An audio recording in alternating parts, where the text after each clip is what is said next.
Welcome to the Megacast, our live daily TV, radio, and streaming show talking about all things Michigan. I'm Tyler Kieft. Today we'll be talking to a number of people about topics of interest and importance to Michiganders just like you. Let's begin with what's making headlines across Oakland County and around the state of Michigan on CivicCenterTV.com's local news page. Our top story comes from the Detroit News.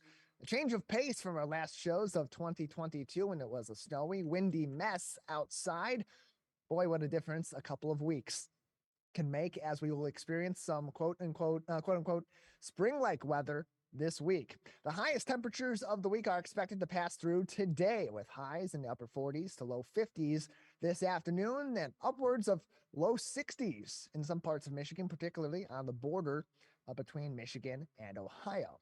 That being said, it won't be a beautiful spring day by some standards, with rain throughout the morning and into parts of the afternoon. But beyond today, continuing to have some warmth over the next day or so, as with chances of rain and temperatures in the 40s on Wednesday before I return to some normalcy late in the week with temperatures in the mid 30s. There's also a chance of some more snowflakes falling later on in the week on Thursday in particular, so keep that in mind as you commute about your day this week.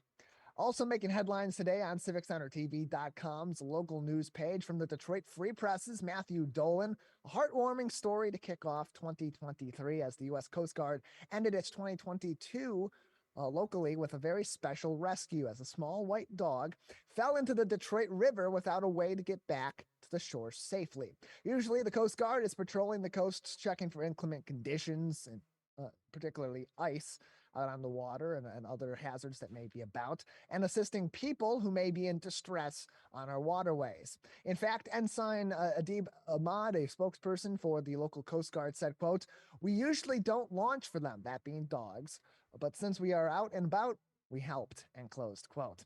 That's when Petty Officer Cole Harper got the call to go on the ice, make the rescue near Greyhaven Island.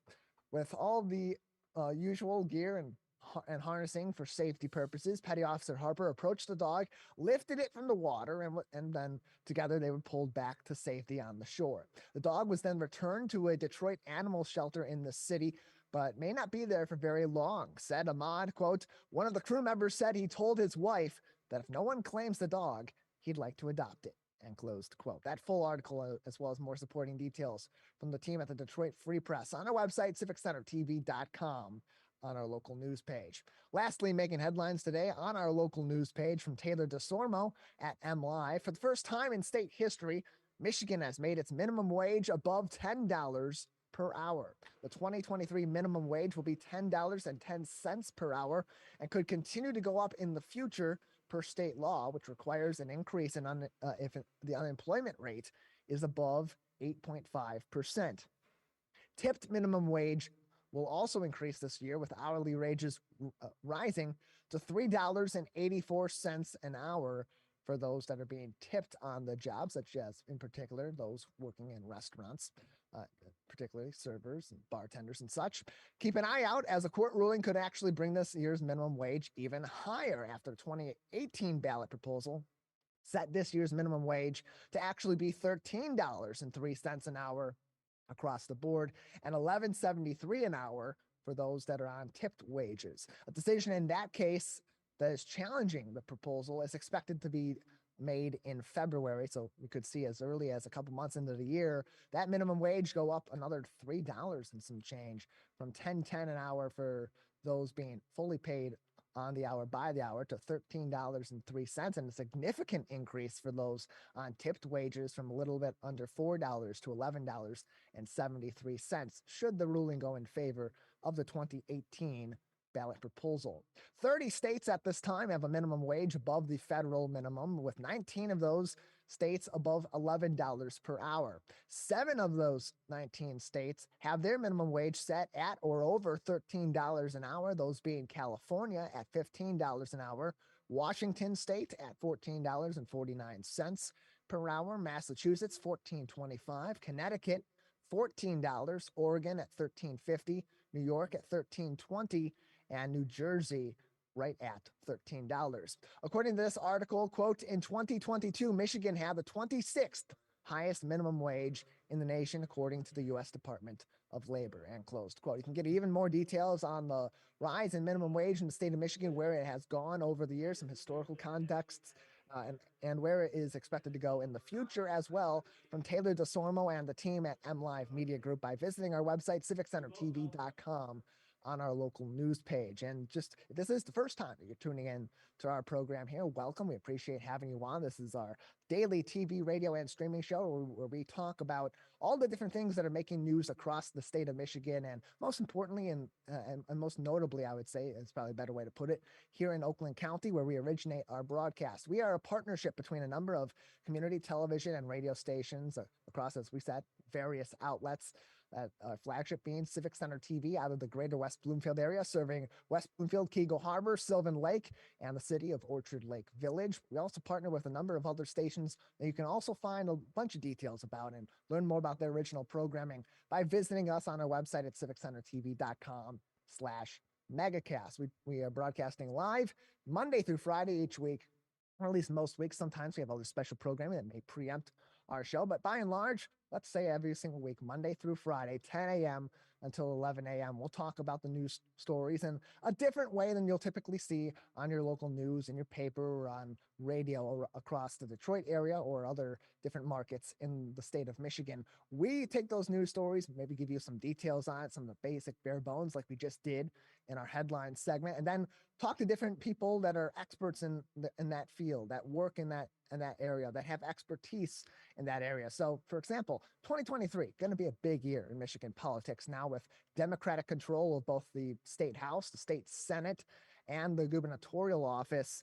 There's going to be a lot of changes this year, and a lot of things making news, and certainly a lot of debate across the political aisle. We have people like Dave Dulio, who comes on our program from Oakland University, where he's a professor of political science and also serves as the director of their Center for Civic Engagement. We'll talk about those different issues, how they came about, what impact they're having on the Democratic Party that's in leadership and in power in the state of Michigan, what impact they're having on the Republican Party, and certainly as we look ahead to the 2024 presidential election, this is really the year that kicks into gear. And then, of course, we'll have primaries across the state for both parties. There's questions about whether or not Joe Biden will run for a second term, and who may or may not run in his place if he does not.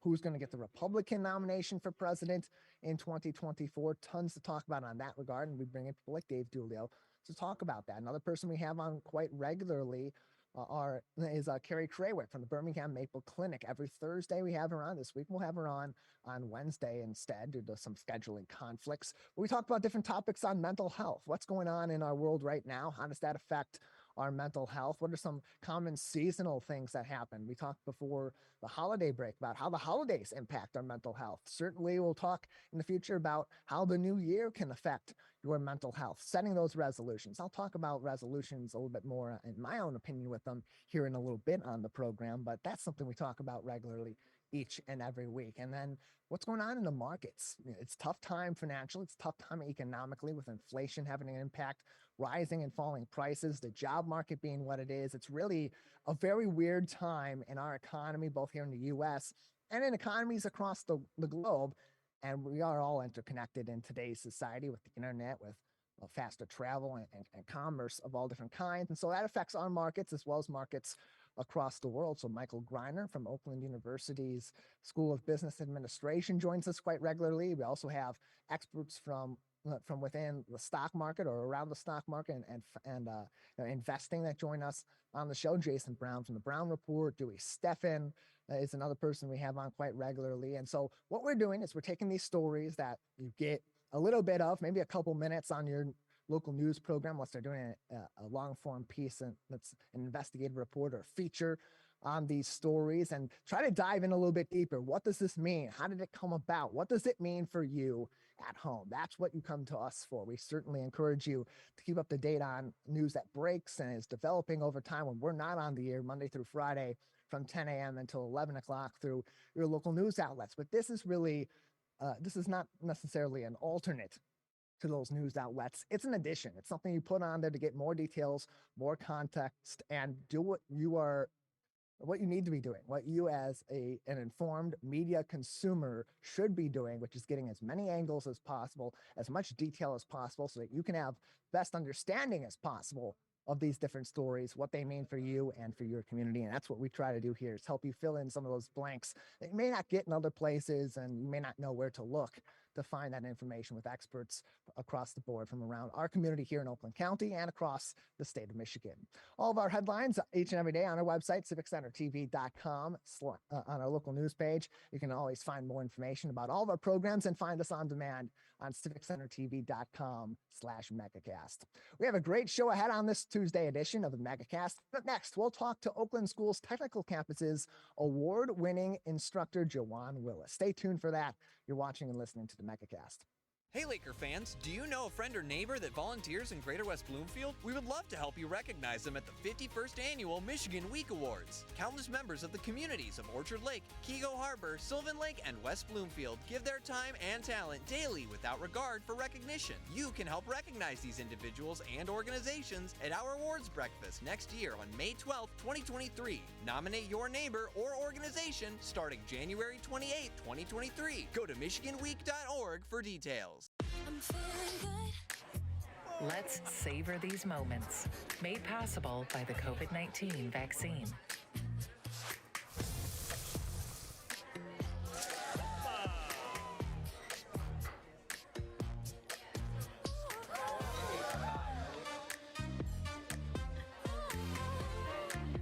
Keep the dining out going by keeping yourself protected and your COVID-19 vaccines up to date.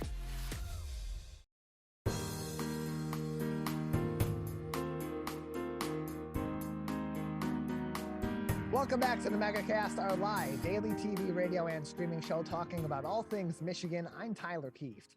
You can learn more about our program on our website, civiccentertv.com/megacast, where you'll find more information on all of our partnering stations across the Great Lakes State, including our co-flagship My Michigan TV, and find all of our segments on demand. civiccentertv.com/megacast, the place to go for that, usually by mid to late afternoon. Each show day that we have, we'll have those posted on our website right there. One more time, civiccentertv.com/megacast.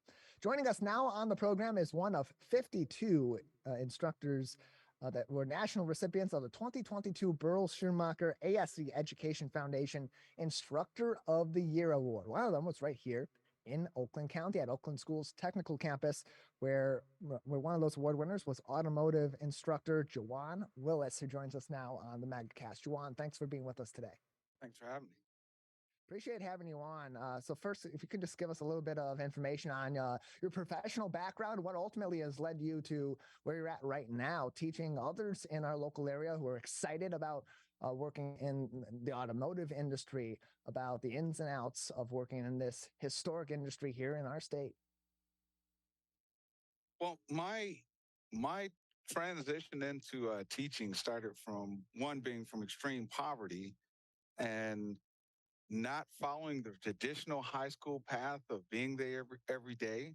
So I went to an alternative school. I was working at McDonald's.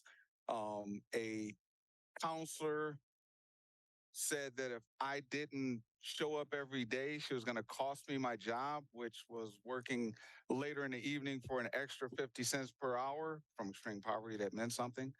I went from not liking her to her communicating with me every single day to make sure I was there, and then finding out who Juwan Willis was, found out I was interested in auto, and she directed me to start my transition into a career pathway in auto.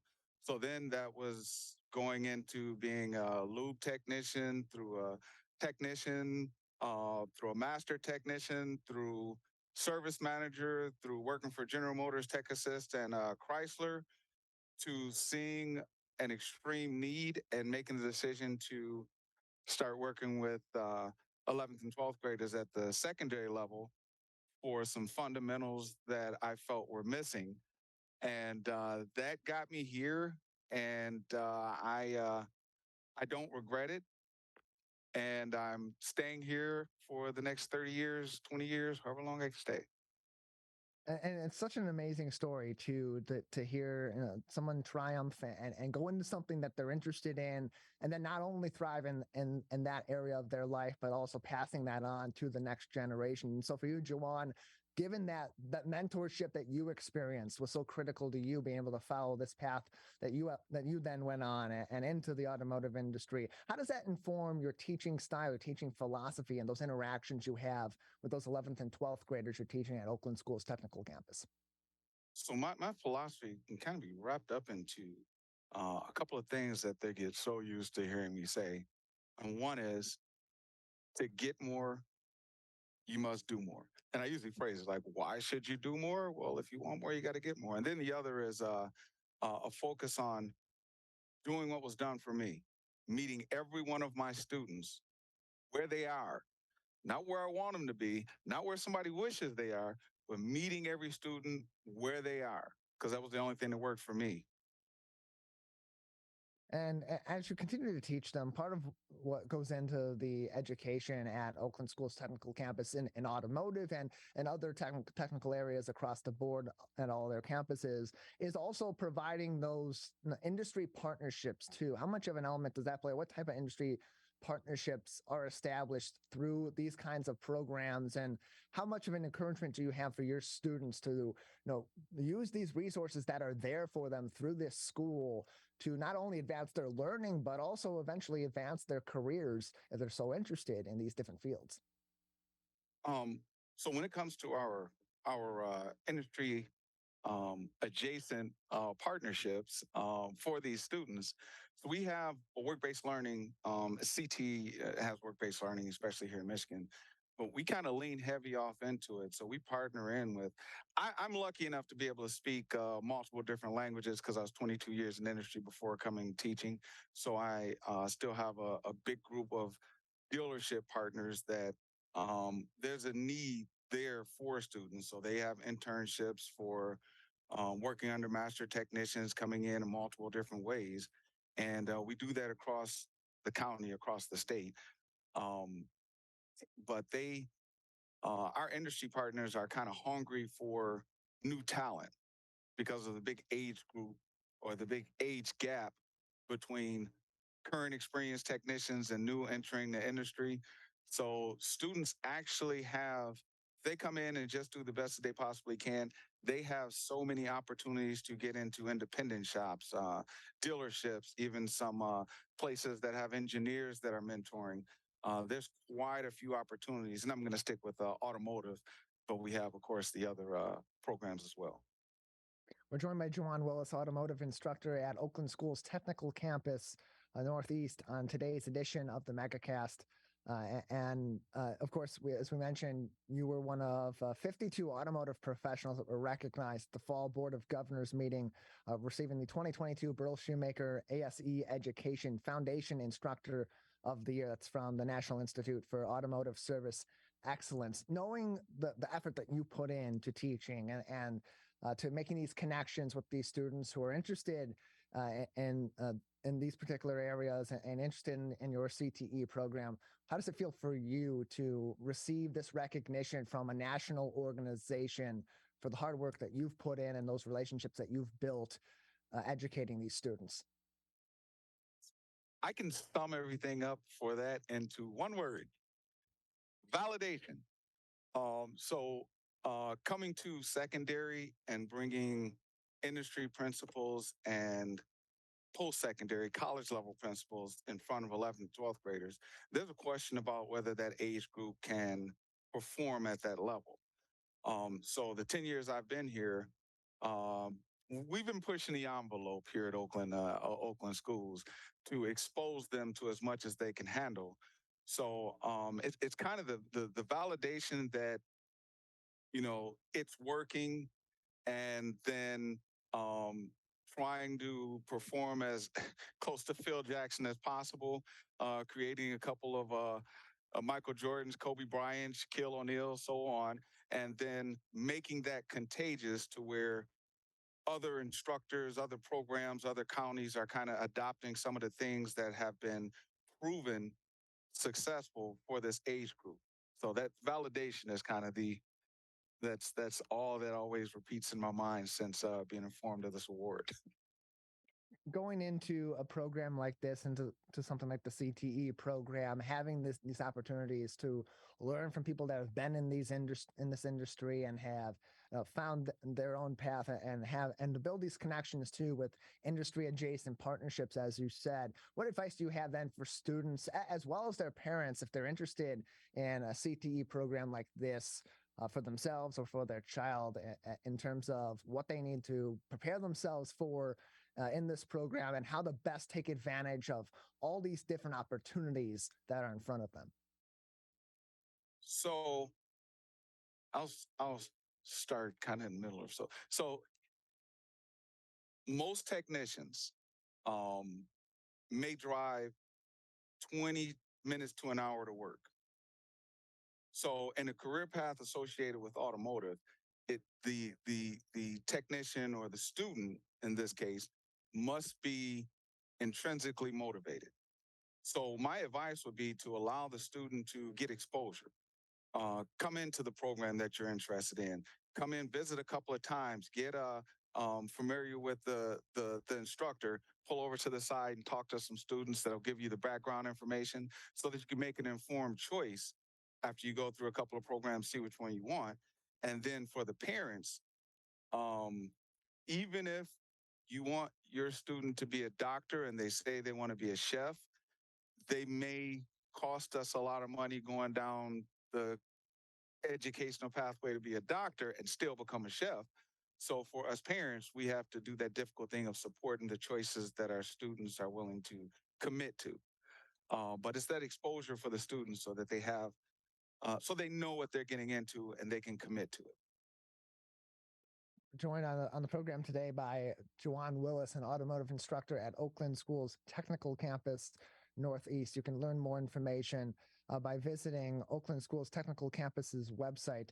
That is ostconline.com, ostconline.com, to learn more information about the CTE program and more through Oakland School's Technical Campuses.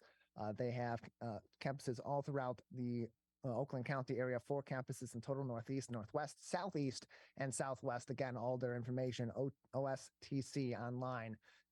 Juwan, a couple more minutes with you before we'll need to say goodbye today. Anything else that we haven't discussed that you'd like to say, or other things you'd like to say to the community at this time? Well, I guess I always like to get my quotes out for one. One of the quotes that I kind of walk by, teach by, coach by, mentor by is um, um, to have the fruit, or to get the one that will have the fruit must climb the tree. One of the Thomas Fullers, and then the one that I came up with, which is it takes a waterfall of experience and strong guidance to um, kind of mess up my own quote all the time because I always want to change it every time. Um, I'm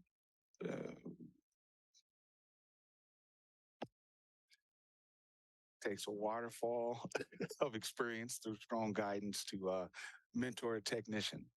Um, but those are pretty much the quotes, and I still messed up my quote here. But the income level, I would like to communicate about the income level for technicians that are coming out, because we have some students that come out and 1 month after graduation, they're making $23, $26 an hour on their own because they spend a year doing that internship and that mentorship through our work-based learning. That's that industry piece connection, how it helps a student that's interested in a career in automotive spend a year to a year and a half while they're in high school working under a qualified professional, and actually are able to put on their portfolio a full year more, plus the additional year that they would get for the 2 years in the program, that qualifies them to be ASE certified technicians, service advisors, parts counter people at graduation or within 3 to 6 months after, and literally are able to purchase their own homes, and so on within a year of graduation, gain enough articulation credit for an associate's degree within a year after graduation. So some of those things are the high points of this pathway that I have to get out because, again, why should I do this extra unless I'm going to get more? Well, Juwan, we appreciate you joining us and congratulations on your national recognition, you as well as 51 other instructors like yourself across the U.S. Congratulations. All right. Thank you. Appreciate having you on, Juwan, and always appreciate our partnership with Oakland Schools every other week on Thursday at 10:40 this month. And going forward, we'll have someone from Oakland Schools, whether it be their technical campus or other initiatives they're doing across Oakland County as the local ISD, will join us on the Megacast to tell us what's going on in our local school systems and the supports that they're providing to school districts such as yours right here in Oakland County. You'll find that right here on the Megacast Monday through Friday, 10 a.m. to 11 a.m. That will be that segment with Oakland Schools bi-weekly on Thursdays beginning next week. And we're glad to have that partnership continuing on after it began late in 2022 and going well into 2023. You can find our interview with Juwan Willis on our website, civiccentertv.com/megacast. If you just tuned in and want to learn more about his time at Oakland Schools Technical Campus, their automotive program, and all those partnerships and more, and find a link to the Oakland Schools website to learn more about their technical campuses, as well as all the different programs that they have. We'll keep it right here in the studio with me, watching the Megacast across Oakland County and around the state of Michigan on a variety of TV, radio, and streaming outlets. You can find all those on our website with links on civiccentertv.com/megacast. Click through to those links and it will take you directly to these various outlets and their websites. So if you're in Northern Oakland County in the Lake Orion or Orion Township area, ONTV joins us live to tape Monday through Friday for our full shows. And you can find all about their original programming in Lake Orion and in Orion Township and the surrounding areas. All their live programs, live to tape programs, find them on demand by clicking through their website. Same thing if you're here in the Lakes area, but just outside of our flagship station, Civic Center TV's local coverage area with our neighbors in Waterford, with the media network of Waterford. You can find them and all their original programming. They do some podcasts, they do some Waterford news as well, and they have a lot of great programming there at the media network of Waterford, as well as on the radio, the Biff 88.1 FM out of Bloomfield Hills, the Birmingham Bloomfield area. That's service at the Bloomfield Hills School District. They join us each and every day live from 10 a.m. to 11 a.m. for our program. So you can find all their original programming that is entirely by students, from students, for the local community, including sports coverage. I listened to a basketball game before the end of the year, and man, they had a play-by-play guy. I don't recall his name, but he was doing an excellent job, as was their color commentary team and their sideline reporters. That program's come a very long way and continues to do great things in the Birmingham Bloomfield area. So I encourage you to check out all this great original programming, because we connect it all here on the Megacast and tell you some stories about Oakland County and go a little bit more in depth about what's going on in our local area. But you can get all that also in an even broader sense by going to these different outlets and checking out their original programming. Now it's time for a segment we call Tyler's Take. This is where I take a few minutes here and there, a couple times a week usually, and tell you about something that's on my mind and just talk about it and get it off my chest, and maybe start a conversation and dialogue with you watching or listening at home or on the road or wherever you're watching us or listening to us on the Megacast and on civiccentertv.com as well. It's, of course, the first week of the year, where today is a day where many people are returning to the office, returning to the daily grind, and maybe even getting that kickstart on their New Year's resolutions. I'm not a fan. Never have been a fan of New Year's resolutions.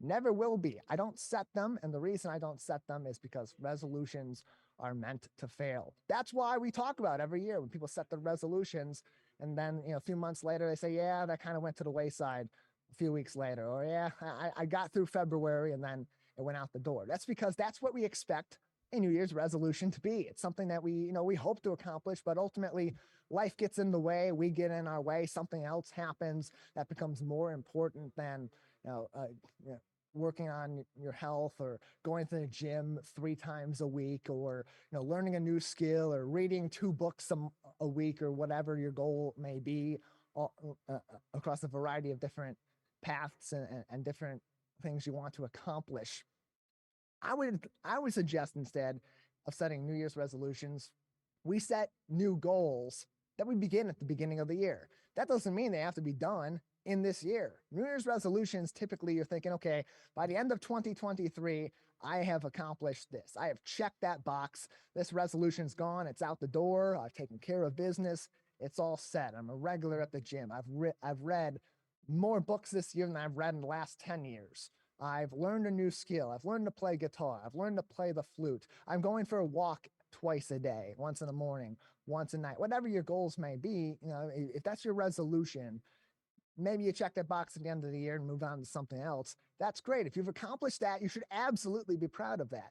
But we should be setting goals, because goals are something you can start now and get to later, have setbacks, restart, stop, start, change, modify, and set little incremental goals in between. The more we've talked about setting goals and New Year's resolutions and all this kind of similar stuff with mental health professionals, including Carrie Krawick on recent shows here on the Megacast, the more it's been encouraged to set these little incremental goals instead of focusing on the macro, the big resolution. And I was at the gym over the weekend, and I overheard somebody, because it was a little bit busier than it usually was at that time of day. It was maybe mid-afternoon, 2-3 o'clock. And they're saying, yeah, it's the resolutioners. They're going to come in here, mess around for a couple of weeks. And then by the end of January, we'll be back to normal. And it got me kind of thinking, but that's a weird thing to say. That's a weird take to have if you're in that environment as well, where you're trying to improve, theoretically, or trying to improve yourself, trying to challenge yourself, trying to get better today than you were maybe yesterday in one sense or regard, better than you were the last time you worked on your arms or worked on your hamstrings or did some calf raises, whatever you may be doing. You're trying to beat yourself. You're trying to take a win from where you were a week ago or a day ago or an hour ago. And when people come into a situation like that, into a gym, maybe it's something they've never done before. Maybe it's something they've been years removed from. Maybe it's something they're really self-conscious about, or they just don't know anything. And your thought is, well, it's annoying that they're here. We're going to get rid of them in a couple of weeks. What are we doing? Those are people you want to help. And that's why and it goes back to setting goals versus resolutions, because when you set goals, you're trying to map it out a little bit more than you do with a resolution. A resolution, it's something you're starting anew, theoretically. You are not sure really what you're doing, maybe. Not sure how to get from point A to point Z. And when you hit that wall, you kind of fall apart. And that wall is the toughest part to get through. Just a moment. That wall is the toughest part to get through because challenges come up, and you also have your regular life that comes into play too. And life happens at a pace that you're not really sure of. And it throws variables at you in a way that you're not going to ever be able to anticipate. And when that happens, these resolutions fall apart. The biggest thing in setting a goal and accomplishing a goal is knowing where you want to be going and being willing to take small steps there. I think the problem across the board with New Year's resolutions is we want it all, and we don't really think about how much work it has to go into making that happen, how much discipline has to go into making that happen. And it's really quite remarkable, because those that accomplish it, maybe they've really set their mind to it and they've said, I've got to do this now or it's never going to happen. And I will not accept anything less than accomplishing it. I won't take that disappointment anymore. I won't take the way it makes me feel in a negative fashion ever again. And they accomplish it. But not everyone's got that in them. They need to ask for help. And what I would suggest for you, if you have set a New Year's resolution, if you have set some New Year's goals and you're already off to a start, or maybe you're off to a rough start, asking for help, asking for some assistance, even if it's just someone that, hey, could you check in with me a couple times here and there this week or over the next month or so, and ask me, where I'm at, how I'm feeling. Let's talk through it. Maybe it's a family member, maybe it's a friend, maybe it's a professional. Go to a therapist, you go to a counselor of some kind and try to talk this through, because it's going to be different for each individual.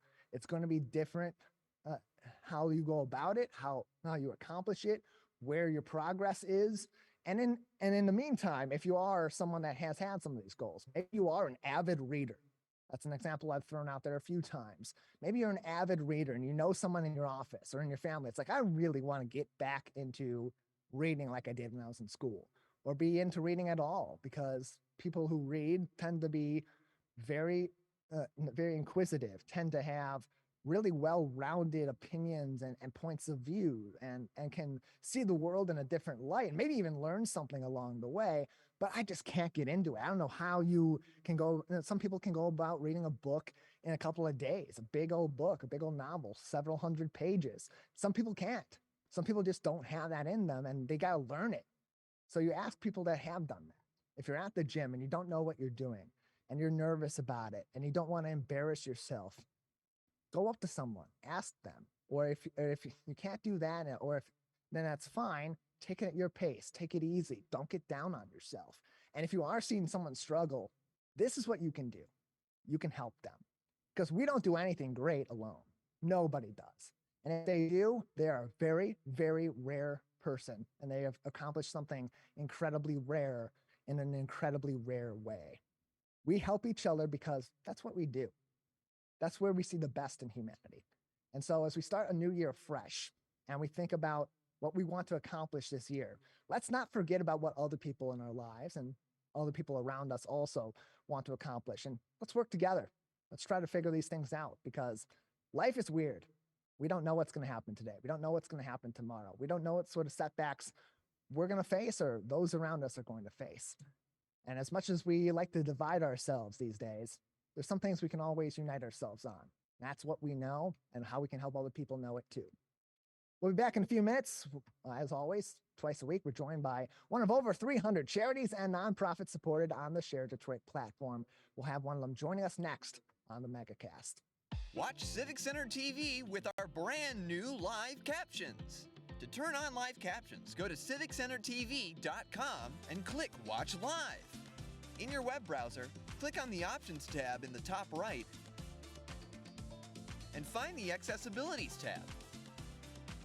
Then just switch on live captions to heighten your enjoyment of our local programming. Thank you so much for watching Civic Center TV.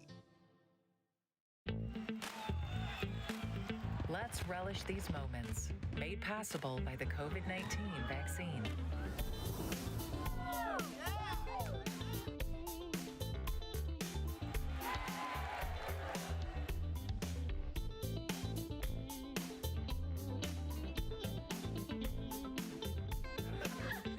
Keep the festivals going by keeping yourself protected and your COVID-19 vaccines up to date.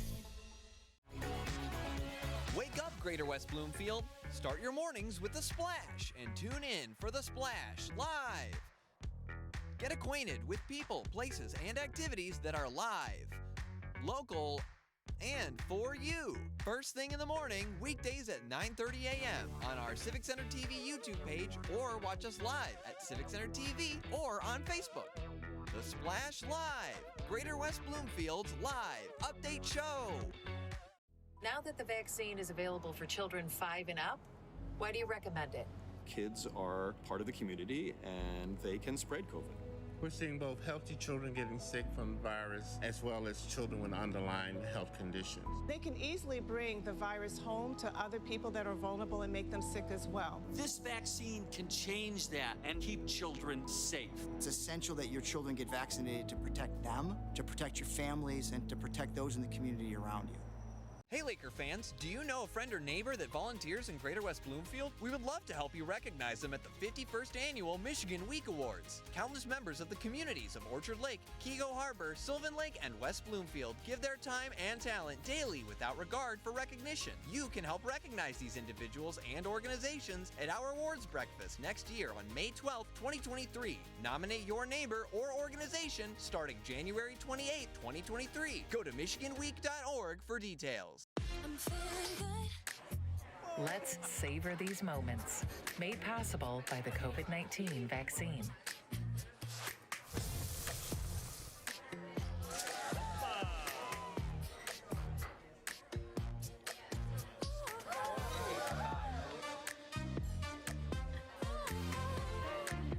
Keep the dining out going by keeping yourself protected and your COVID-19 vaccines up to date. My Michigan TV is streaming everywhere on Apple TV, Roku, Fire TV, and more smart TV apps. My Michigan TV is on your phone too. Take us with you wherever you go. Just search for My Michigan TV on your favorite app store or visit mymitv.com. All Michigan, streaming everywhere. My Michigan TV.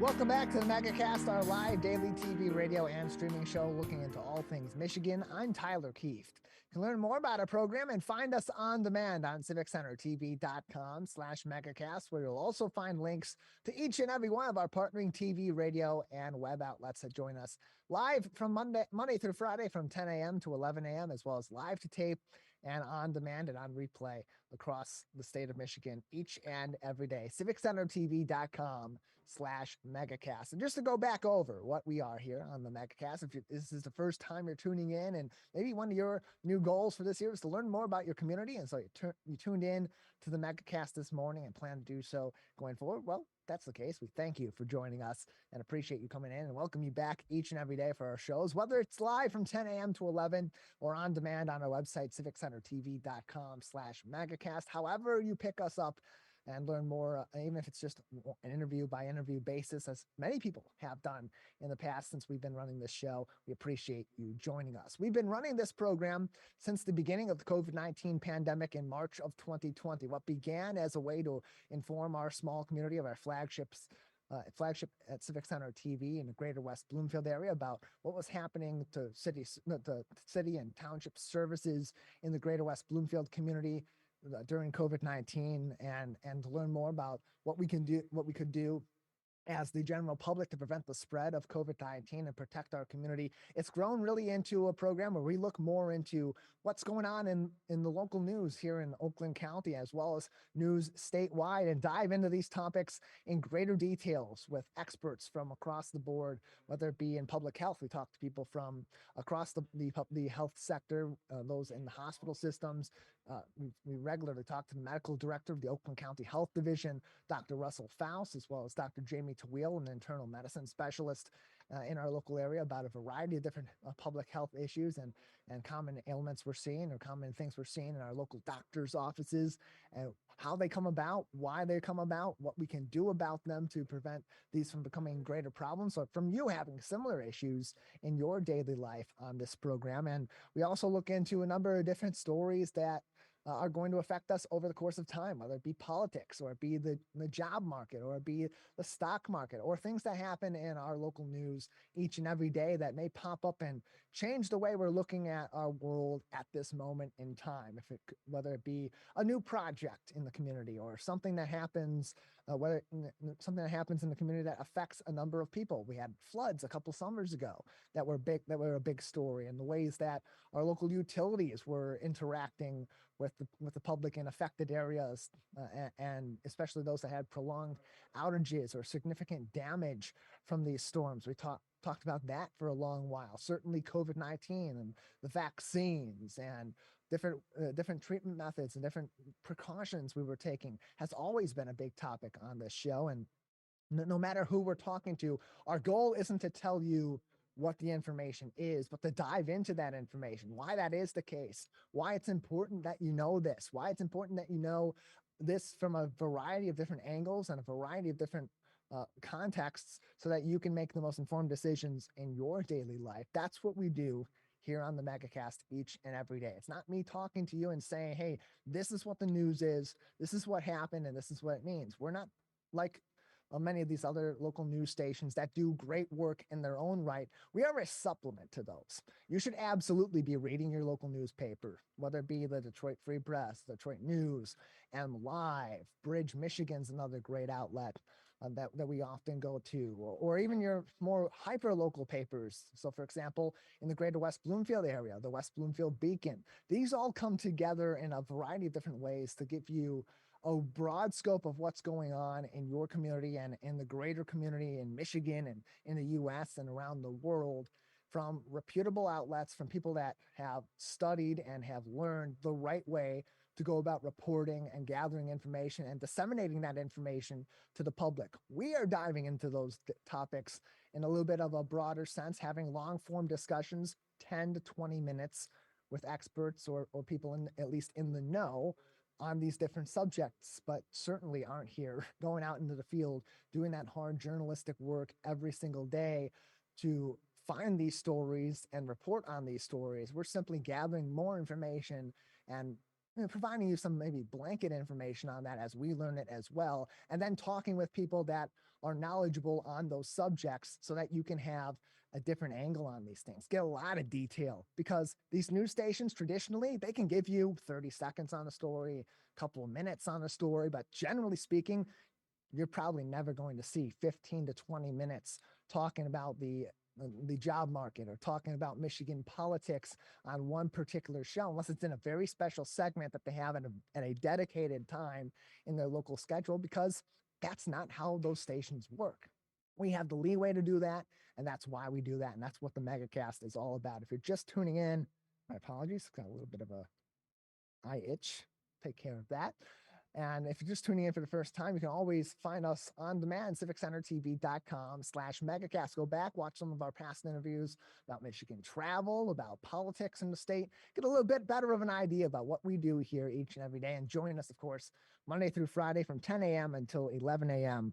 on the Megacast for our programs each and every day. And of course, you can join us on demand. You can find us on your local stations. Go to civiccentertv.com/megacast for more information on all of that. And you'll be able to find all these different links. You'll be able to find all of our programs on demand. It's a great resource for hyper local programming in your community. So if you're looking to learn more, if you're just moving into your community, maybe you just moved to Waterford, maybe you just moved to Lake Orion, maybe you just moved to the Birmingham area, and you want to learn more about who's in your community, how does your local government work, what activities are there, what events are there, what are some of those community pillars that you should be exploring to really immerse yourself in your community. That's something we also look into. We talk to people in the recreation business. We talk to people in local parks and recreation organizations across our communities.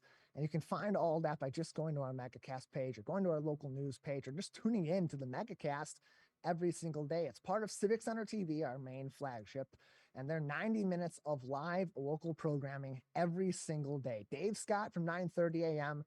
to 10 a.m. on our network joins us for the Splash Live, looking into greater West Bloomfield. That's West Bloomfield Township and the Tri-Cities of Keego Harbor, Sylvan Lake, and Orchard Lake Village, and diving into some of those stories and telling you about that and talking to local newsmakers in those four communities. Then we come onto this show, we expand a little bit wider, go into Oakland County, go statewide, talk to people across a variety of different sectors and subject matters to make sure you have a very broad scope of what's going on in the greater West Bloomfield community. And as we talk about reporting, and as we talk about news, and as we speak about the importance of giving information to the public in a way that is informative, that is truthful, that is heartfelt, I can't help but think about the events of last night.